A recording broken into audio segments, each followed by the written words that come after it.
ఇక్కడ టైగర్ బాబు కార్ చూసారా ఎంత బాగుందో కదా. అండ్ కార్ కూడా వాడికి నచ్చింది, మంచిగా ఎంజాయ్ చేస్తుండు వాడైతే. ఆ మిక్కీ మౌజ్ లో ఎంట్రీ అయినరో లేదో వాళ్ళని చూసుకొని ఒకటే ఏడుపు. ఇంకా కార్ అయితే అస్సలు ఎక్కట్లేడు వాడు, చాలా భయపడిపోయిండు ఎవరు వీళ్ళు అని. పాపం మళ్ళీ కార్ లో కూర్చోబెడితే వాడైతే ఒకటే ఏడుస్తుండు. ఒక 2-3 టైమ్స్ ట్రై చేశాడు, ఇంకా చాలా భయపడిపోయిండు. ఇంకా నార్మల్ గా అయితే ఇలా ఎంట్రీ ఇస్తున్నారు. ఇంకా కేక్ కటింగ్ అయితే స్టార్ట్ అయిపోతుంది. ఇన్నోసెంట్ ఫేస్ పెట్టి ఎలా చూస్తుండో చూడండి. పాపం వాడైతే చాలా భయపడిపోయిండు. కేక్ కటింగ్ అయిపోయినాక అయితే ఇక్కడ ఫ్యామిలీ ఫొటోస్ అయితే దిగుతున్నాము. మా మమ్మీ వాళ్ళ ఫ్యామిలీలో నేను కూడా జాయిన్ అయిపోయినా.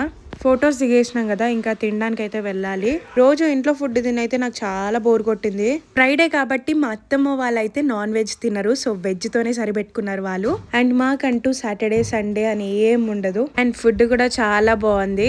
అండ్ లాస్ట్ కి ఫొటోస్ అన్ని అయిపోయినాక ఇంకా మా అన్న మా ఆడపడుచు అయితే తింటున్నారు. ఇంకా మా ఆడపడుచు తింటుంటే టైగర్ బాబు ఎలా వెళ్తుండో చూడండి.